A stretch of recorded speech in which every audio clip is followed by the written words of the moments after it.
Today, I have the opportunity to introduce you to Heitor and Wayne, two beautiful humans who live just outside of Dublin, Ireland, with their gorgeous twins. And we talk about how they met and fell in love and all of the multiple steps they had to take in order to create the family that they have. We also touch on the politics of Ireland and other countries when it comes to family creation. And it's a cause that you've heard me talk about before, and it's not one that I'm going to ever shy away from. We all need to learn more and do more to be better for the people coming behind us as they create their own families. Welcome to the Becoming Baby Ready podcast, your podcast for queer family planning. My name is Sam, and throughout this podcast, you'll hear me have conversations with professionals who work alongside people who want to start and grow their families, as well as parents of intentionally created families. Everyone I speak to identifies as being part of the 2S LGBTQIA+ community. This is your opportunity to learn answers to questions you didn't even know you had. Welcome, everyone. I'm really excited today to be speaking with Heitor and Wayne, who are across the pond in Ireland this evening. And I want to welcome the two of you. Thank you so much for taking the time to chat with me. Why don't you tell us about who you are and the members of your family? Okay, so we're Wayne and Heitor, and we've got beautiful twins, Blake and Blair, and they are the joy to our world. Mm-hmm. Yeah, and we came a long way until we got to be able to build our family. Mm-hmm. And we've been together 15 years now. And yeah, they're only 18 months. So we've been together for a long time prior to getting to start our family. Right. I've always wanted a family. I always knew I wanted kids. Obviously, being gay, I wasn't sure how that was going to happen. Right. What would be like, but I always knew in me that I wanted to be a dad. It wasn't really an option. I just knew it was going to happen some way. Wayne, I think he had more doubts, probably saying probably it won't happen. Not doubts. It's not that I never wanted kids or anything. I did as well, but I just didn't know how it could be possible. Yeah. And thinking about it, your main option is like adoption or so. So we had to, really. And obviously at the time when we met, we were very young as well. So we weren't really thinking, the ins and outs of how we're going to do this, but it was something that we kind of wanted. It did seem something very far-fetched at the time, like very in the future. Yeah. And so we got to enjoy our time as a couple as well. We traveled a lot. We had our big wedding in 2018, which was amazing. We had just the opportunity to celebrate our love with our families, because obviously my family is everybody in Brazil. And so it was nice to have all the friends and family over to be all together, just celebrating love. And then from the wedding, that's when we kind of started looking into having a family more effectively. Mm-hmm. And saying, okay, how are we going to do this? Right. And we looked at all different options. We started with adoption, which is seemed to be the more natural, because you already have so many babies and kids, needing some love and attention. So that was our first option. So we looked into that. The process in Ireland, I'll say everywhere, and for a reason, it has to be very, throughout, it has to be proper done. But it was very, we felt a bit invasive, just looking, into your records and all, and everything. For me, being from Brazil, there was a lot of documents that were needed that for me would be very hard to get back from Brazil, Sure. and all translations. And also you need to do like a preparation. We went to a few meetings about adoption. The rooms were always packed, a lot of couples, a lot of stray couples. And the more we learned about it, the more it felt like it wouldn't happen for us that Right. way. Yeah. Especially in Ireland, it's very hard. There's only a few little cases of adoption every year, and obviously, most of the time they would be selected like stray couple. Like Yeah. a gay couple wouldn't be the top of the list, for their option. Yeah, or you have to go. Well, the options even for heterosexual couples is they're kind of easier. Like at the time when we were looking, it's like, oh, the options would be from children from an institution where they could have mental disabilities in different countries, and those countries wouldn't be open to same-sex couples. So you're quite limited. I think we were told at the time, the meetings we were at was like, you could look at the UK, which will be similar to Ireland. Like most children go to other family members, or the US. And then, as Ater said, we were like, okay, if we consider it further, then what's the next step? We have more meetings. It's just all of the different criteria that you need to meet, like, the medical exams, how long things can take, how long you can be matched with, the difficulties in us getting the documentation from a different country and all of those vettings, and if they'll be approved, it has to go through approvals here. Because we still looked as well adoption from Brazil as well, but we still have to do the whole process of being approved here in Ireland as well. And we just felt like it was such a long process, and it wasn't guaranteed that like after like investing emotionally like on this process for 2 years or so, that we would get we would be selected to be to get a kid. And then we considered fostering as well. Would that make it easier for us? But then there's no guarantees there. You could have a child placed with you and form a really strong bond, only for that child to go back to its family, and then, which is great for the child, but at the same time for you, then you're like, ultimately you want to be a parent for your life, not temporarily. So we were like, that's probably not the best option for us, and then with the adoption thing, after looking at all of the different avenues, we were just like, it's still not guaranteed. So the next thing that we explored then was surrogacy, which for us then it's like, this is the only option that we have where we can guarantee having a child. Ultimately you're like, oh, there's so many children out there, you think it's going to be easy to give a child that needs a home, a loving home, but it's actually so hard. Right.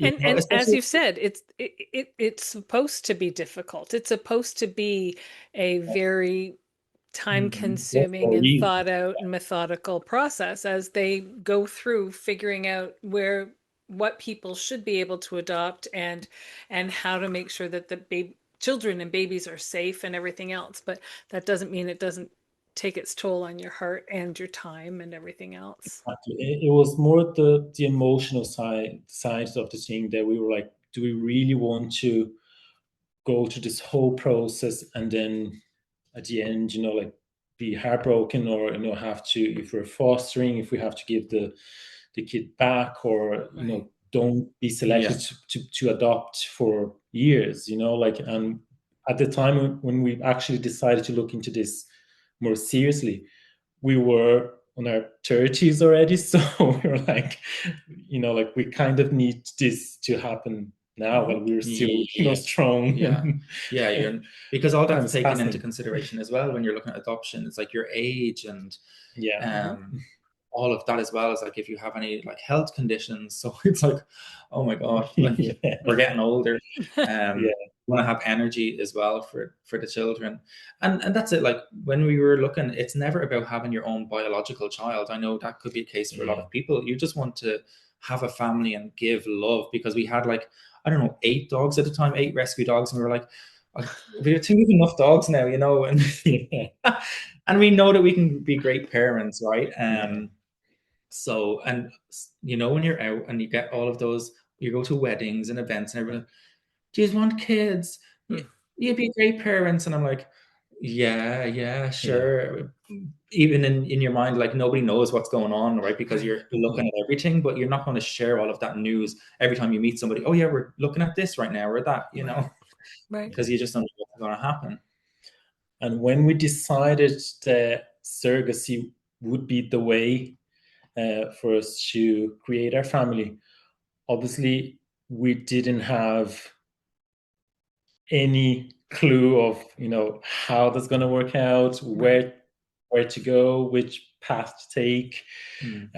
But we started our research, and it was very overwhelming. It was very hard to get to find the correct information online, because we didn't know anybody that had done the process. So we couldn't actually ask questions. So we have to find out everything for ourselves. So and the information available was not specific to where we live in Ireland. It was anything you're looking for, you kind of find information for US people and what's available there, and but that's not valid here. Like so, so it was like very literally hard. I was then, okay, let's just call a few different agencies to see if they know more about like what the process looks like, and in Ireland, and like what are the costs involved for something like that, because like you just hear like, oh, it's going to cost X amount, and we're like, oh, that's impossible for us, right? So so then we were like, okay, let's just have a chat with some people to see like, is it truly that cost, or when you go into it, could it there be more charges? Like you just want to really see like in black and white, like what's it starting from, and how could it potentially be more?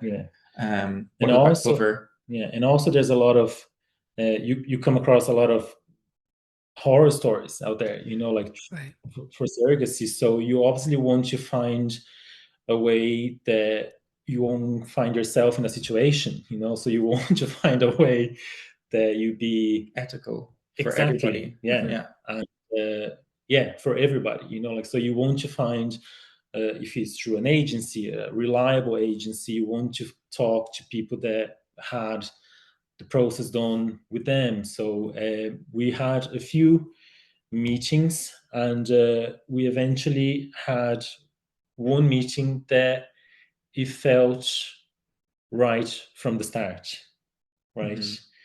And so we, even before that, I actually worked with a guy who lives here and had twins through surrogacy. So I just connected with him and to check in, like what was the process like, you know, without being like too intrusive. Like, I don't need to know your details, I just need to know like, how was it possible here in Ireland?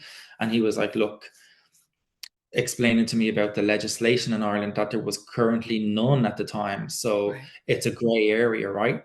So it's like, it's not legislated. So right now we kind of just need to make sure that we're doing everything in accordance to like what we possibly can for any future legislation that could be brought in. There was discussions at the time.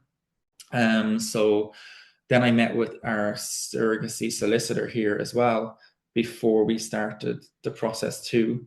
Well, I think before we found the agency, just as we were gathering information for costs as well. Because we just wanted to know how much we're going to have to save, you know. So our first meeting with the agency that we actually went through them was back in 2021, and the person that we had the meeting with, she actually was our coordinator throughout the whole process. So she was with us from the very beginning to the very end of the process. We actually still in contact with her, like constantly. She was brilliant. Like from the start, we were getting clear answers.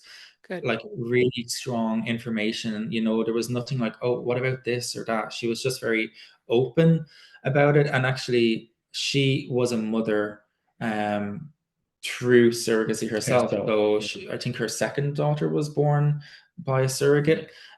She's Canadian as well. So the language, there wasn't many difficulties, right? So she was just um, really great to deal with, like from the Yeah, start. and very transparent, like so very easy to talk to, and that really was important throughout the whole process as well, because with her we had a WhatsApp group that we could literally text her any time of the day with any question, even if it was a legal question, if we were just having an anxious day, if Right. any questions. She was just there for any kind of questions that we had, for any support.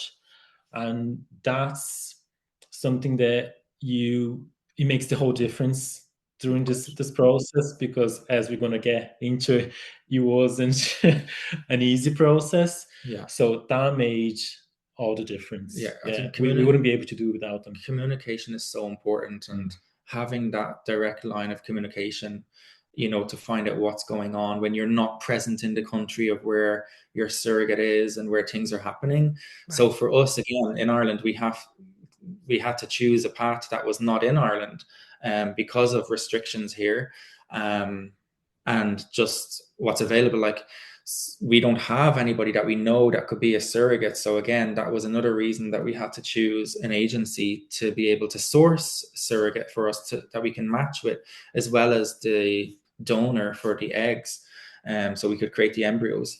So there was a lot involved that we needed an agency for. I know it's different for other couples, or other gay couples, but for us, we needed almost everything provided, right?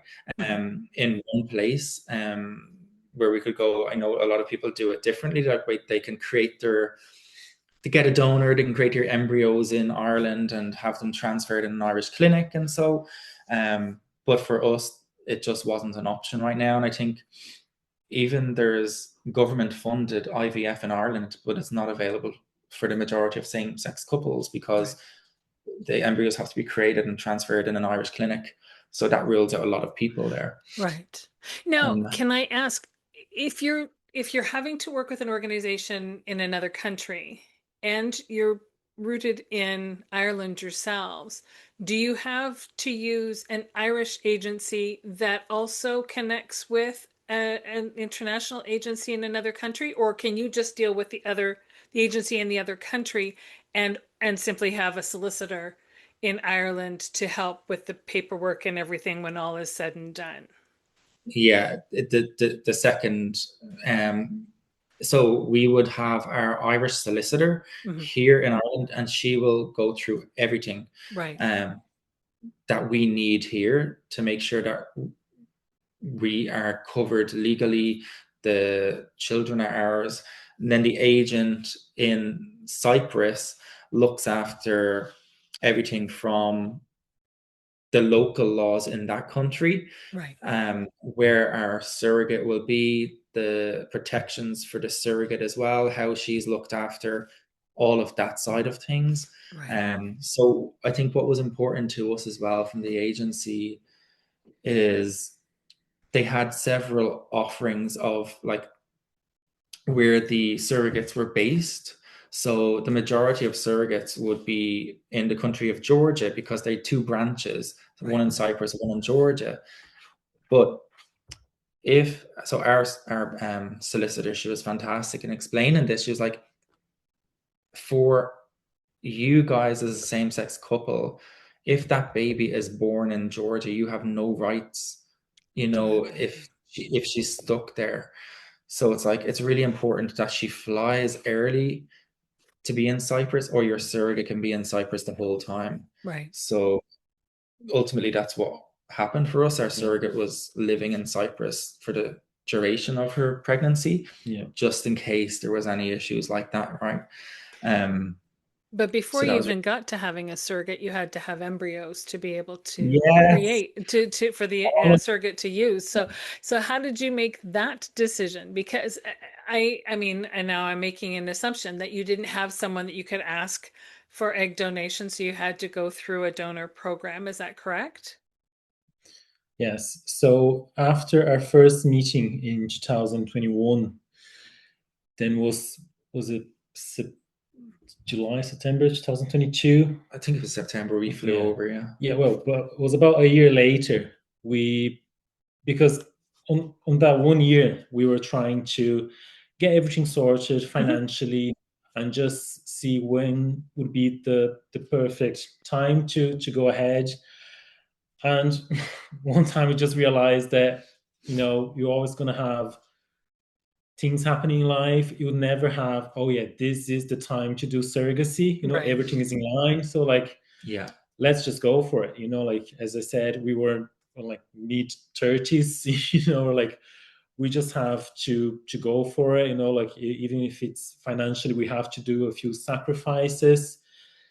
Now is the time. Like we're never gonna have the perfect time. Yeah, so we got a loan for the process just to kickstart. And so we contacted the agency again. I think we could say the name of the agency. So it's Be Parent. They are brilliant. They're really good. And we contacted them again. The same person who became a coordinator, and we said we are ready to start. So we flew into Cyprus to do the sperm collection, and we selected an egg donor, and after because she had to do the collection, she had to fly into Cyprus as well to do the collection there in the clinic. Right. And then after we had the eggs, that was when we were matched as well with the surrogate. Okay. So it was all very exciting. The process is very exciting. You're like, oh, it's starting. Let's, you're creating your embryos. You've got fresh, like. Yeah, so we got the first batch. We got how many embryos? Yeah, 9 embryos. Okay. Yeah. Which and was and 9 that made it to day 5. Yeah, we got like after day 5. There was 9. There was, so we were over the moon. Like, yes, that's perfect. That's brilliant. You're super eager. We're like, oh, this is great. Everything's going so well. We will have them tested, like the PGT testing, get the genetic testing done, and find out the genders, all of that. So it was a really exciting time, wasn't it? We're like, oh, you just think nothing can go wrong. Yeah, and that's like you just go into thinking that everything's gonna start, everything's gonna work out from the first transfer. You know things go wrong, but you're just really optimistic. And as you should be. To be fair, you should be optimistic. This is an exciting time. We're at that point. We've created our embryos. We have a surrogate. We're going to do a transfer. Of course it's going to work. Why wouldn't that magic fairy dust be sprinkled on us too? Yeah, and we've done, like all the testing, so fertility, so everything was phenomenal. So like, yes, that's going to work out first time. Yeah, everything's And so I think it was it 2022 that we matched then with our surrogate? Yeah, I think we were matched with the surrogate, and then the first transfer was Halloween, was the 31st. Of 2022. 2022 Halloween. Yeah, Halloween 2022. So it's an exciting day on a Halloween. You're like, ooh. And then you've got the 2-week wait. So that 2-week wait, that first one, it's torture. You're like, how am I going to get through these 2 weeks? How am I going to stay busy? You're in work, and then as much as you try, you can't stop thinking about it. And then you're imagining everything. You're like, oh, online shopping and stuff. Right. Watching videos, I'm like, oh, it's this size. We're obsessed with YouTube videos, aren't we? Yeah. And because we done the testing, we knew the gender. Oh yeah, that we had. So it's gonna work out. So let's do some shopping. Like we were very Naive. And then that 2 week wait for the HCG blood test results came back, and then we got the news that it was like a failed transfer. Yeah. So there was no blood test. We were like, okay, not the end of the world. It was a bit of a shock because we truly believed that it would work out first time. Sure. But we're like, okay, for sure next time. So Yeah. No, I think it was because we had then other friends who had twins through surrogacy living in Ireland. Then throughout our research, they had then done this. We didn't know. But then their friend was a surrogate for them here. Yeah. So they actually helped me with more questions and finding our solicitor as well. But so we were optimistic because of the good news stories we were hearing around us, Right. you know. And we weren't hearing of many or of any like failed transfer attempts within like surrogacy, or you know, I guess it is IVF, so it happens, but it's not an IVF case where there was a struggling Right. journey, you know. Right. Yeah. There wasn't a history of reproductive challenges, so there's every reason to believe it's going to go textbook. Yeah. So obviously after the first transfer, you know, you need the surrogate, she needs time to recover, and then you need to start the whole cycle of hormones again, and then finally get to the transfer date again, which is very exciting again. And again, we were very optimistic. The second one was in December 2021, and then 2022. Oh, 2022. Yeah, sorry. Yeah. Then we got the results. I think it was just after Christmas. Yeah, I think just it was, after Christmas, early January, that it was a positive result, HCG result. And this time, so each week or each few days, you're waiting for the HCG results to increase, which they were increasing. So we were like, oh, this is fantastic. Yeah. So everything was great. We were like so happy. And then the 6-week scan came, and the heartbeat, we had all of that. It was a little girl. So we were like out shopping, you know, like for the nursery, all of that. Everything was going great. And then I think it was the 1st of February. Yeah, and it's important to say as well that during the whole process, we didn't say to our families or to anybody, you know, like we had like them friends that you mentioned, they knew because we were asking like questions, so they knew we were looking into it, but nobody knew that we were entering this journey. You know? And that's a double-edged sword, right? Because when you do not succeed, you want those loved ones who would celebrate your good news with you to also mourn your sadness with you. But you also don't want them ringing every day saying, so what's the story? What's happening? What's going on? It was tough because it was just the two of us. So when things were down, we needed support, but we were the only two that knew about it, and we both were down. So we don't have that support, you know, from anyone else. Yeah. But then we had the support of our coordinator, who was fantastic, you know, and reassuring us that it's going to happen. It's, you know, these things do happen. So on this second, we were just waiting to get to the 12-week scan. So we would be able to tell our families, just to share the news. So we were counting the days. And then on the 11th week, we got a message from our coordinator saying that our surrogate, she had, I think she had some complication. She had to go in for a scan. Yeah, and then they noticed that there was no heartbeat, so she had a miscarriage. But she was brought in because she was feeling that something wasn't right, and then they noticed that there was no heartbeat. So, and that was like just a week before we were getting to the mark to share with our families.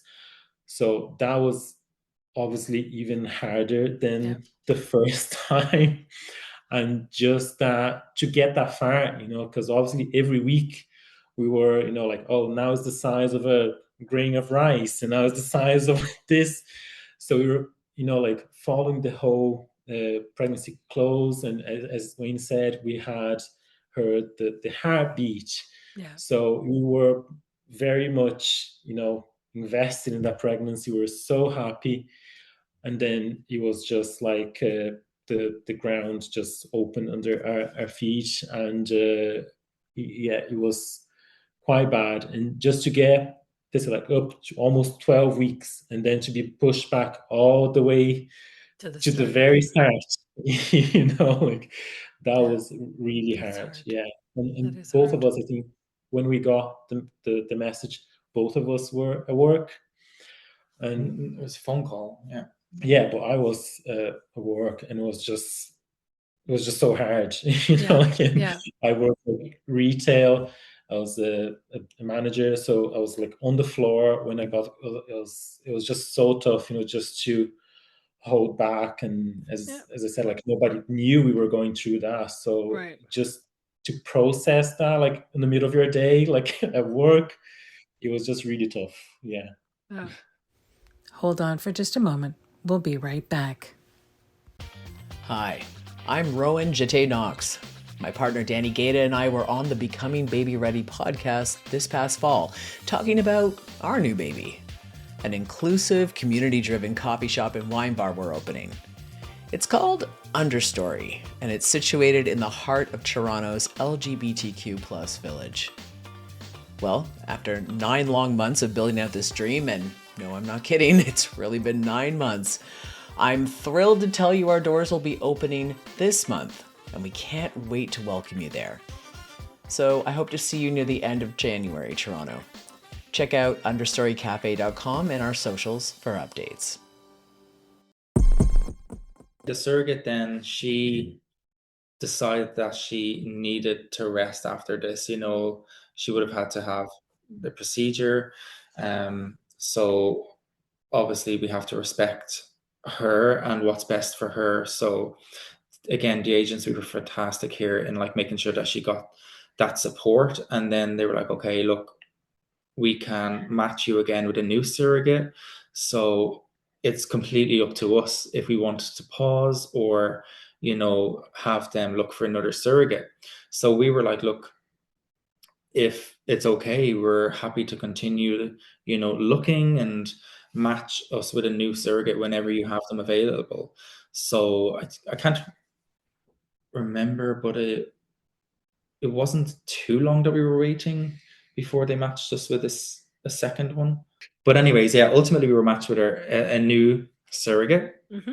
And then we done the third transfer. That was unsuccessful. She was happy to go again, so we done a fourth transfer, again unsuccessful. So at that point, this surrogate was like, I'm gonna like not go and do any more here. Mm-hmm. So the agency were like, okay, look, she doesn't want to do it anymore. We'll look for another surrogate for you.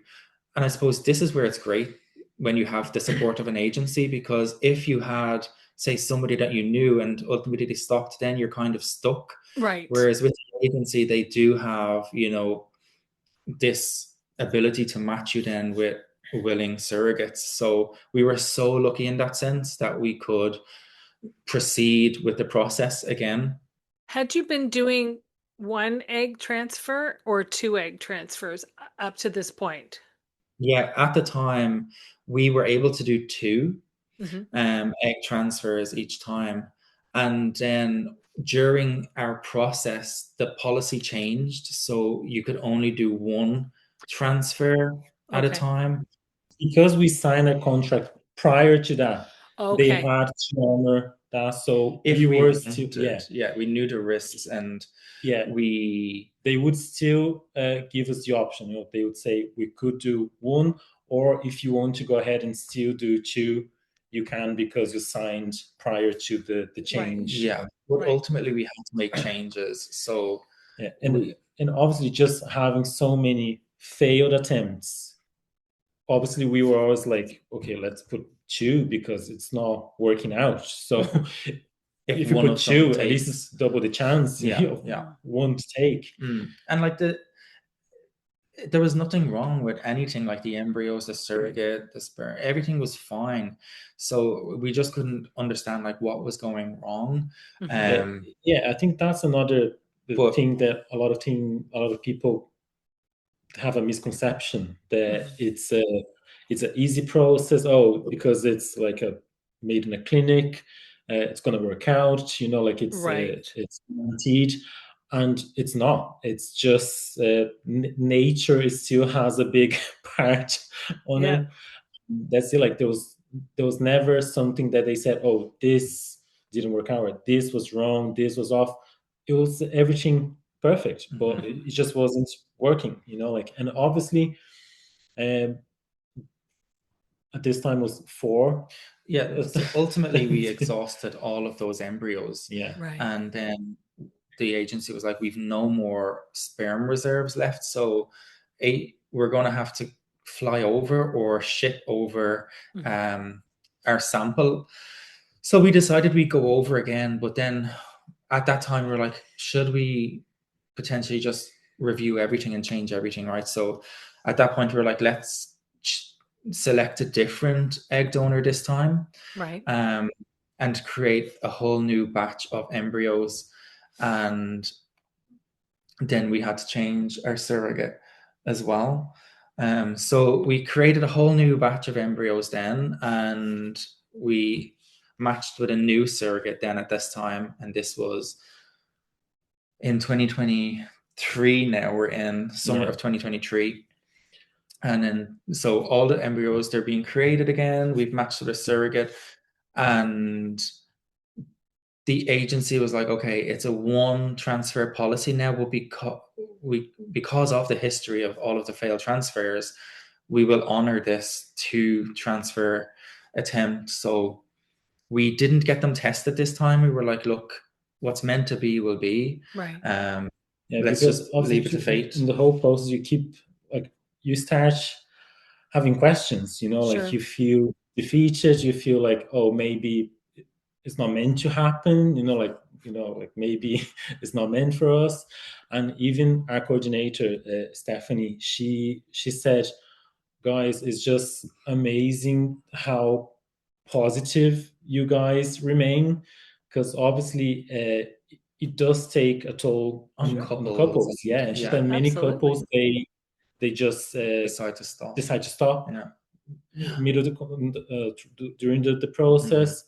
And we always just kept going. I kind of had I started thinking kind of like each failed attempt for me was like, I tried to see as these weren't meant to be our babies, because obviously each embryo, they're gonna, if they go ahead, like everything works out fine, they're gonna become a person. So each of those embryos, they would become different babies. And if any of them had worked out, we wouldn't have the babies that we have today, No. So I just tried to hold to that thought and like, okay, they're not the ones yet, the ones that are meant for us. It's hard to have that patience, though. And that... Yeah, well, it was very hard, again, because we didn't share the process about it, and it was a roller coaster. There was a lot of transfers, so you try to stay positive. So when it's getting up to that point again, you get, okay, positive thoughts, positive, and then you get crushed again, like it didn't work out. So, and between each attempt, there was a long time, like, so you just keep, and when you do, in the process, that's all you think about it. You can't. You can't think about anything else. And your friends are getting pregnant, you're having kids, and it's just really hard. As Wayne said, at weddings, people would come to us like, oh, you'd be great parents, oh, you don't want kids. I know what was hard for us was our surrogate had just had the miscarriage, and my sister announced a surprise pregnancy. Like, I thought you were done, and then you have another one. That's right. That's not fair. That one's supposed to be ours. You're so happy for her, but then at the same time, you're like, oh, I can't share that we're going through this as well. And it's like, obviously you're just ecstatic for them, and it's another cousin or nephew that you've got, but you just want it to happen for you so much. And I honestly, I think it was the best thing, just keeping it between ourselves, because we can handle our own expectations and emotions and that was together. hard enough. Sure. But I don't think we would be able to manage Yeah. other people's, you Yeah. know. That tilted head and that, oh, I'm so sorry look. No, I got my own tilted head and I'm so sorry feeling. Yeah, so I think it was really good. Like, and even when this new batch, we transferred to 2, and it ultimately worked on the first Beautiful. attempt with this new. It was the most amazing thing. We were like, okay, it was meant to be this way, right? And the 2 of them took, which were like crazy. We were like, we didn't know if it was twins or not. We just had a really high HCG number, and we were like, is there really, really strong baby in there, or is it 2? And we had to wait until the 6-week scan to find out. It was really high. And then Stephanie, our coordinator, she said, look, guys, I know it's a really high number, but let's stay, real, many times just one, makes it all the way keeps through. Going. Yeah. Exactly. Yeah. So let's not get ahead of ourselves. Let's just take one step at a time. So we were excited because we always talked about having twins. Or like, can you imagine having twins? It'll be amazing. It's like you let yourself go there, you're like, you have to let yourself dream though. You have to, through all of this that is so technical and medical and structured, you have to let yourself have the dreams. So why not? Also, you're in the details of the whole process. It can be so scary, and then you just have to allow yourself to be like hopeful and happy, and when it happens, it's like, oh my God, it's Blake and Blair in there, you don't know it at the time, but it is. It's so like the best feeling ever. And then once we found out it was twins, it's again nerves, because you're like, will this pregnancy stick? Will the 2 of them stick? So it's constant anxiety for the next checkup. Is there still heartbeats? Or okay, now we've hit 12 weeks, but I still don't want to tell anybody because I'm still worried, right? Sure. So especially as being through the miscarriage as well, having that experience, we were just. Yeah. So it was getting to like, okay, at what point are we going to tell people? Because it's getting pretty late in the pregnancy, right? And we were just going to go and come back with 2 babies. Show up at Christmas with 2 babies, right? Yeah, exactly. Wow. So it was around Christmas time, and we were 20. Our surrogate was 20 weeks pregnant, and she was fabulous, by the way. We had so many like WhatsApp calls with her. Oh, good. It was just so sweet and genuine. I was like, even being matched with her, it was meant to be. Like, we could just tell her energy, and she was a surrogate before as well, so it was just like, oh my God, this time around everything was just amazing, what you could ever wish for, and again, just reaffirm that everything happened for a reason, like it just makes you appreciate even more the whole journey. Everything that happened was to get you to this point, and absolutely, you just have to enjoy this moment now. And so it was Christmas that we surprised everybody, like my family. It was Christmas. With the news, and they had no idea. Like my parents, they thought I won the lotto. They were like, "What is this?" Because Heitor made a little golden egg in a little like thing, and they were like, "Did you win the lotto?" And then, oh my God, when my mom opened it, because they didn't have a clue that we were even looking into it. Not that we were doing it, but even that we wanted to do it. They didn't know anything. So it was exciting. A big shock. And first we just said, we're going to be dads. Yeah, when my mom, Heitor, put it was like a little rhyme note just saying, like, oh, I can't even remember it. I think a little birdie came to say the little baby's on the way, something like that. And then my mom, the floodgates opened. She was like, "Why are you parents?" Like, she was so emotional. And then we had another poem wrote out. Then it was like insinuating that it's actually double the joy. There's twins, and she's like, "It's gonna be twins." So it was like I cry anytime I watch that video. And then so they were just shocked and like so over the moon, because she never thought, like, I remember when I came out to my mom, she was like so upset that she wasn't going to have grandkids, and I had to remind her that she had 2 other kids. I was like, I'm not your only child. That's right. I don't have to be the only breeder. I'm the eldest, but I'm not your only. Like, there's other children here that can give you kids. But yeah, for them, it just wasn't an option, right? And I think even growing up, they were always just worried that I'd be alone. But then when I met Ater, they were happy, but they never thought, oh, they can be parents, right? Right. So they were so happy in that moment. And then we went around to my sister and done the same thing with the message, and she was bawling, crying. Yeah, it was just, and it was like one of the most precious moments. Like one of the favorite, like our wedding day when everybody was there. That was one of my favorite times, my favorite days ever. But then this was such a moment as well that I loved, sharing that news with everybody. That's and amazing. then obviously we could enjoy the whole pregnancy, the rest of the pregnancy together. Yeah, and because we were around 4 months, 4.5. Oh, yeah, 4.5 months. So there wasn't even much for them to wait until the babies were born. Yes. Yeah, it was all very exciting for them. But for us, it was very long because you're in it from the moment it's transferred. Well, that's it. You've been in it for a couple of years at this point already, right? Now, how was the balance of the pregnancy? Was the pregnancy pretty straightforward, and then you just went over close to the due date and all went well, or? All of those questions we have, and like our coordinator was able to answer them. So it's like, because they're twins, it's going to be delivered by C-section. You'll get a date closer to the time. Usually you should try to aim to be here 2 weeks before that date, just in case they come early, because it's twin pregnancy. They never go full term, or they don't let it go full term for the protection of the surrogate. Right. So they were born, I think, at 36.5 weeks on the date that it was scheduled. Okay. Yeah. So it's all very planned for the safety of the surrogate and the babies, so they don't get too big. There's no complications. Right. So in that aspect, it was really, really good. So we arrived 2 weeks before the birth in Cyprus. In May, they had the craziest hot weather, like 44 degrees Celsius. It was mental.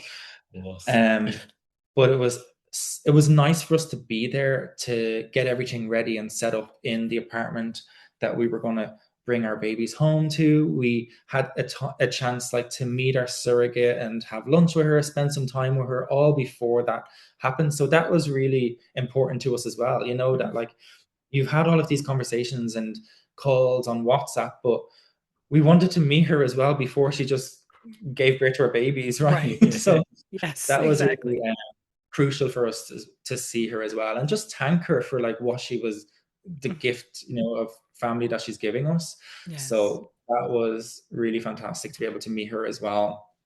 And again, the agency facilitated and made all of this happen for us too.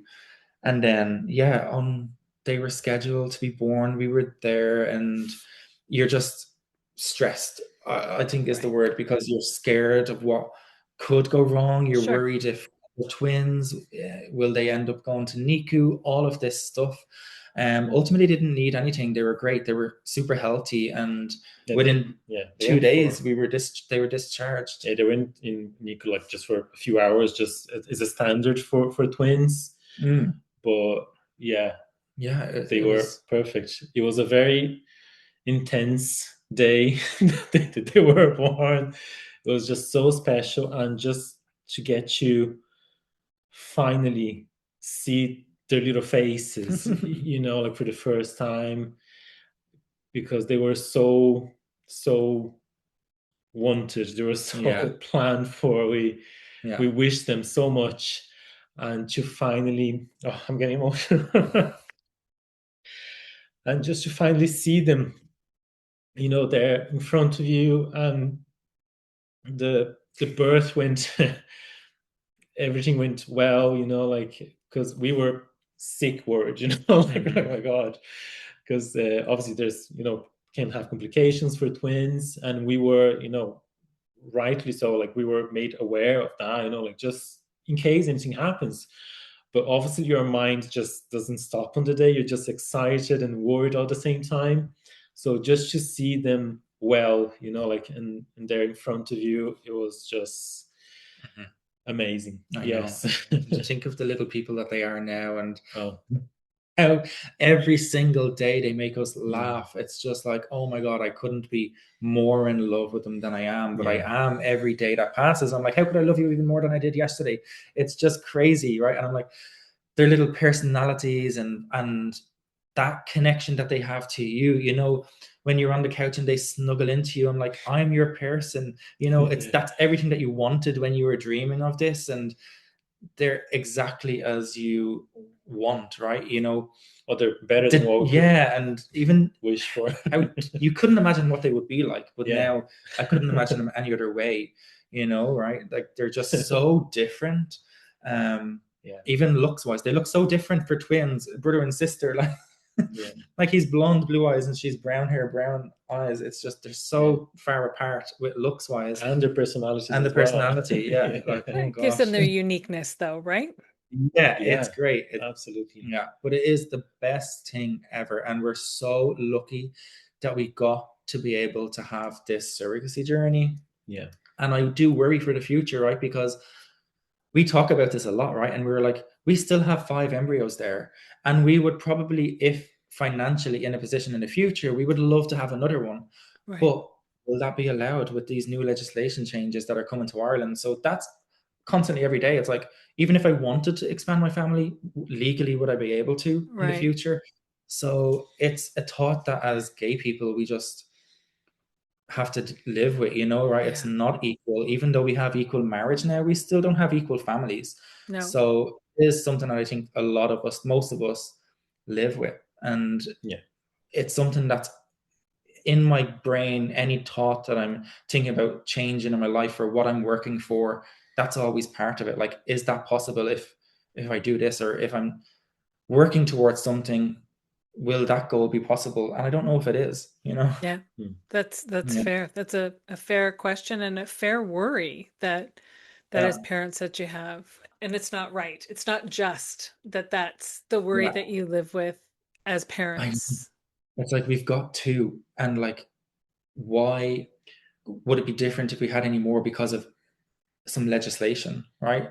Ultimately, our family is still going to be the same. That child will be no different to the other 2, but it's just the eyes of the law treat it differently. Yeah. But even with Blake and Blair, you know, it's not equal. It's not.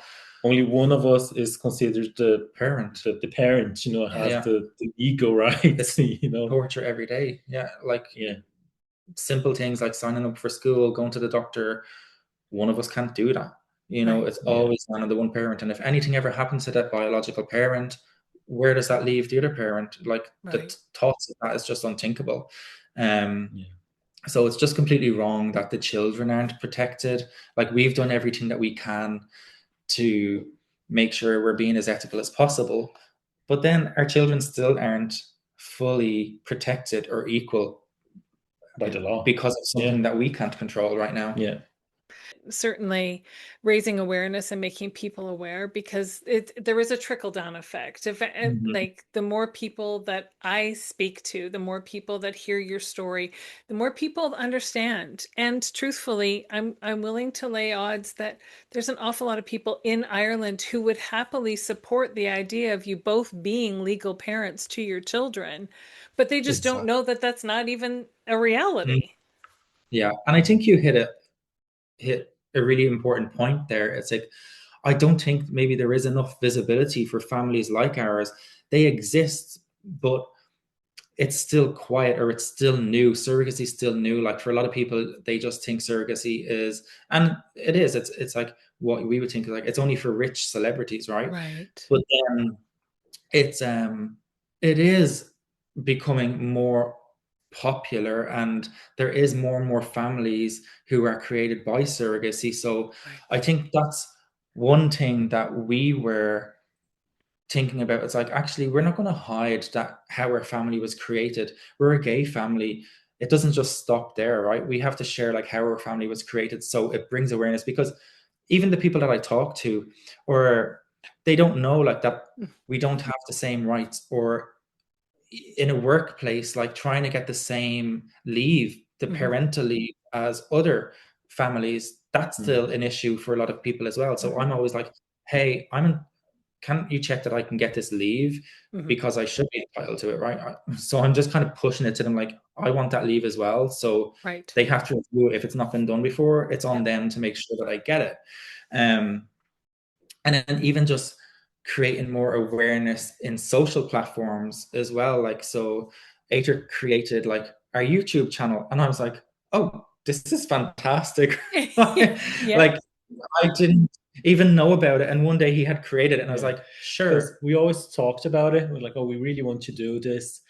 And then again, it was just, oh, when's going to be the right time? When we're going to do it? So one day when he was at work, he came back. I was like, I've created our channel. There you go. There you go. That's how we started Twin Dad Life on YouTube. And it's precisely for this, to show that our family is like any other family out there. If you have a mom and a dad, 2 moms, 2 dads, it's family. You know, like, we love our kids, we worry about our kids, we care about our kids, and we have fun. We have some tricky days, some days we're tired. You know, all the emotions. There's absolutely nothing different. So why would the law treat us different? You know, like, it makes absolutely no sense. But just to show how people are still afraid to show and to share that. You know, like, we got in contact with a person through our YouTube channel, and she was working on a book about gay, about Irish laws for gay families, LGBTQ families, and the lack of equal rights for those families. And she invited us to be part of this book. So we were interviewed, just sharing our story, our journey, how we're doing here, how we created our family, and the obstacles that we have on our daily life, just as Wayne mentioned, you know, like going to the doctor, or, you know, like enrolling to a school. And with us, there was how many families in the book? I think there was 20 families. And not only until the day of the launch of the book that we found out that we were the only 2 dad family that agreed to go and be part of the book, because prior to us, nobody felt comfortable just being out there and just being, you know, like, in a book. Or they had some dads who agreed, but then ultimately then they changed their mind and decided no. And I think it's because we live outside of Dublin as well. It's a lot of the families live in more rural locations, so they don't. I think the book was going to be in libraries, but they don't know ultimately who's reading the books. The books are fantastic. It's to bring awareness to more local rural communities, to show like these families exist and they're completely fine. But yeah, I just think there's still a lot of fear among some families, and they're just trying to protect themselves in the areas they live, because they don't know who they live next to. And again, they're just trying to protect that. Whereas with us, we haven't faced, you know, issues of homophobia in our day-to-day life. We're completely fine. And I think when Ater started a YouTube channel, I thought this is a great way just for us to have memories and show the kids and have that shared family can see it. But then as it went on, I was like, actually, it's more representation, just to show like our family is just a different type of family that behaves the same as any other family. You know, and then with the Instagram account that we just created as well, that's a version of the Twin Dad Life there, we got contact then by other people who were following the channel and asked us, how do we create our family? Because they couldn't find answers and they don't know how to start. So we were able to share with them. And there's actually a couple I know now who welcomed their daughter just a few months ago. Oh, nice. And they've done the same journey that we did based off of our recommendations. So they're so happy. And then there's other people who got in touch, and then ultimately then they were approved for adoption in the US. And then another couple who's looking at now. So I'm like, this is fantastic that, like, you're building your community. And the help that the advice that we've given, it's not advice, it's just like, this is what we've done, our experience. And just to show that it's possible, because when we were looking into it, we didn't have who to look. We didn't have someone saying, oh, look, there's this way that it might work out for you. So it's great to share, you know, not us just having our journey to ourselves, but also to share and to help other couples out there to achieve the goal of having a family, and just to show that it is possible. Because I'm sure for a lot of couples, like we were at the start, it just feels something that it's very far unattainable. from your reality. Yeah. Exactly. Yeah. And it is possible, you know. That's Yeah. amazing. Yeah. I know. It's amazing. I think every day we talk about like our family and how, you know, what does that look like in the future? But it's just not knowing, right? If Yeah. it's just, it wrecks my head, Sam. I wish I could just be like, why is it not equal? Like it should be just, we should be able to just have our family, yeah, right? It's just, And it's crazy. I have to believe it will get there. Unfortunately, it's a long and very meandering road, but I do have to believe that it's going to get there, because I mean, because more of us are living out than Yeah. ever before. And so it's that much harder to shove us all back in the closet and pretend we don't exist when we're all That's it. using our Like, voices. And we need to all use our yeah. voices so that we can all level the playing field, right? Yeah. And that's it. It's like living out, as you said, like even in the workplace, no matter where I am, I'm like, people know I talk about my family, and it's like, yeah, my surrogate, you know, and my twins and all of that. So they're like, oh, how did that happen? It's just people have genuine questions, and I have no problem answering them. You know, people are curious and they don't know. Even our own family members, you know, they have the most simple questions where you're like, that's borderline stupid, but you know, I'll answer it for you. Yes. It's all very new for them, so there's no such a thing as a, you know, like a stupid question. They do have those questions. They do have those questions. Yeah. But the main thing is no change will come from us just staying quiet or Staying just silent. keeping the things to Yeah. ourselves. Yeah. This is the whole point of what we're doing here as well. It's to get the word out there, because that's what's going to bring the changes that need to be done. Absolutely. It's the only way. I know. And like, I'm so happy that there's other dads in Ireland that are much more, I can say, Articulate. good, yes. Articulate and getting these points across that could ever be, and like the legal terms and all of that, and working with all of like the solicitors and, you know, the groups there, the advocacy groups. I think they're fantastic. Yeah. And I will list them in the show notes how too. we can do it, you know, as well as like who's around us and on social media, but then and even just from being you know, being contacted through our social medias, we found out, you know, like local WhatsApp groups for, you know, LGBTQ parents. So we have like monthly meetings that we attend to with our kids, so just so they can be around other kids, you know, like in the same situation. Families that look like yours. It's so important for our children. Exactly. And that was just from us being out there, because otherwise we'd just be at home, you know, thinking that there's no other families like ours out there. Yeah, we wouldn't have known about the gay dad groups of Leinster and the rest of Ireland because of that. We're part of a local one, a national one just for dads. Like, and you do see the questions that come in about like, and all of the different ways these families are being, and the different countries. It's a global, you know, process for a lot of people, and the differences between everybody's situation where, you know, it's different for everybody, you know, and there's so many different options. So it is great that there are options. It's just, hopefully their options remain and they don't become more restrictive. Very true. Very true.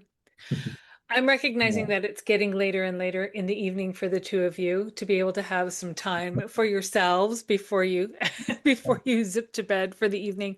I want to thank you both for taking the time to share your story with us today, because I think, as we've said, and as I think needs to be said over and over again, there's not enough people sharing stories so that people know where to go to get the answers to the questions that truthfully they don't even know that they have until they get into the process. Yeah, 100%. And Sam, no, thank you so much for like reaching out and having us be part of this.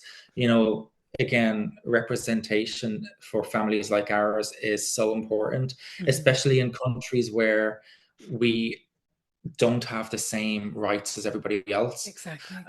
We're so far in terms of what we have achieved, and we are so lucky and grateful for that. Mm-hmm. But then there is still all of these inequalities, right? And I think getting the visibility and showing like, yes, these families exist and they're completely fine is such a great opportunity. I agree. Thank you so much. As a queer individual with colonial lineage, I want to first acknowledge the land upon which I live and work. Being from what is now known as Burlington, Ontario, I recognize the original ancestry of these lands as they span from Lake Ontario to the Niagara Escarpment and beyond. These lands are steeped in Indigenous history that benefits my community every day.